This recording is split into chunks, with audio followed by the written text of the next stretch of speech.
Hello friends, welcome to simple vlog. இன்றைக்கி நாம் அரைச்சி விட்ட மசாலா குழம்பு எப்படி செய்யலான்னு தான் பார்க்க போகிறோம். இது இட்லி, தோசை, சாதத்துக்கு ரொம்ப ரொம்ப சுவையான முறையில் இருக்கும்.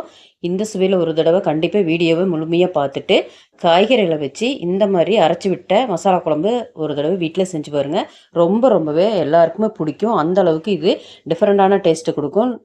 வீடியோ பார்க்குறதுக்கு முன்னால் வீடியோவை லைக் பண்ணுங்கள், சப்ஸ்கிரைப் பண்ணுங்கள், பெல் ஐக்கன்லாம் ஆன் பட்டனை கிளிக் பண்ணுங்கள். வாங்க இது எப்படி செய்யலான்னு பார்க்கலாம். அதுக்கு அடுப்பை ஆன் பண்ணிவிட்டு கடாயை அடுப்பில் வச்சுட்டு எண்ணெய் வந்து ஒரு 3 டீஸ்பூன் சேர்த்திட்டு சின்ன வெங்காயம் 1 கப்பு சேர்த்தி நல்லா வதக்கிக்கு வேணும்.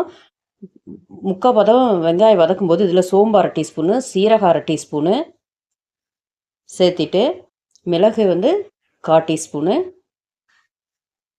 போட்டுட்டு இதில் கசகசா 1/2 டீஸ்பூனு, வெள்ளை எள்ளு 1/2 டீஸ்பூனு, முந்திரி வந்து ஒரு 6 பல். முந்திரி சேர்க்கும்போது நல்லா சுவையான முறையில் இருக்கும். இந்த குழம்புக்கு ரொம்ப டேஸ்ட்டு கொடுக்கும். இப்போ எல்லாத்தையும் சேர்த்திட்டு அடுப்பு மீடியமில் வச்சுட்டு வதக்கிக்க வேணும்.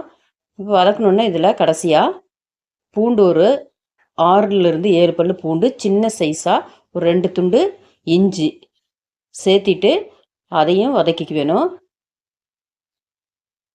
வதக்கணுன்னே இதில் ஒரு 4 தக்காளி, பெரிய தக்காளி கட் பண்ணி வச்சுருக்கிறேன், அதையும் இதோடு சேர்த்திக்கலாம்.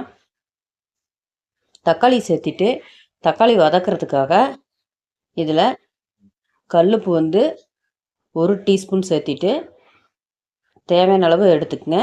இந்த குழம்புக்கு தேவையான கல்லுப்பு சேர்த்திட்டு இப்போ நல்லா குழைய தக்காளி வந்து வதக்கிக்க வேணும்.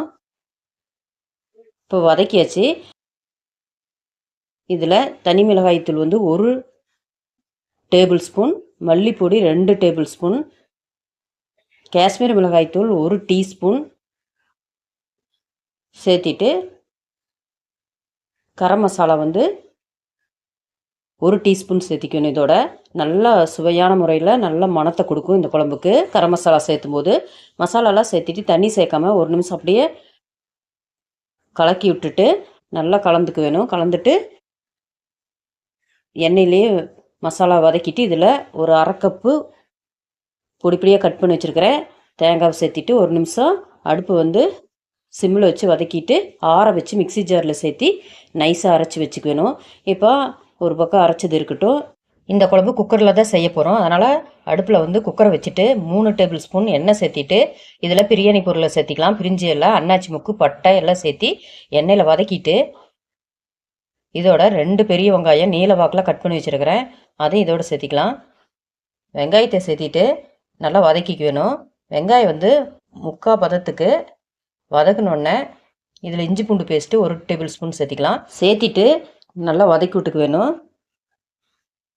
நல்லா எண்ணெயிலே வதக்கிட்டு இதோட புதினா வந்து 1 கைப்பிடி, மல்லித்தலை வந்து 1 கைப்பிடி சேர்த்திக்கலாம். புதினா சேர்த்தும் போது நல்லா வாசனையாக இருக்கும். இப்போ நல்லா எண்ணெயிலேயே நல்லா வதக்கிட்டு இதில் காய்கறிகளை சேர்த்திக்கலாம். 2 முருங்கைக்காய் கட் பண்ணி வச்சுருக்கிறேன், அதையும் இதோடு சேர்த்திட்டு 2 கேரட் வந்து ரவுண்டாக கட் பண்ணி வச்சுருக்கிறேன், அதையும் சேர்த்திட்டு 1/2 கப்பு பீன்ஸு இதோடு சேர்த்திக்கலாம், கட் பண்ணி வச்சுருக்கிறேன். இப்போ 3 காய்கறி தான் நான் எடுத்துருக்கிறேன். நீங்கள் இன்னும் வேணும்னா காய்கறி எக்ஸ்ட்ரா சேர்த்திக்கலாம். உருளைக்கிழங்கு சேர்த்துனீங்கனாலும் நல்லாயிருக்கும். இப்போ ஒரு 5 நிமிஷம் காய்கறியெல்லாம் சேர்த்திட்டு நல்லா எண்ணெயில் வதக்கிட்டு அரைச்ச மசாலாவை இதோடு சேர்த்திட்டு 1 கப்பு தண்ணி சேர்த்திக்கலாம். அதிக அளவு தண்ணி சேர்க்கக்கூடாது.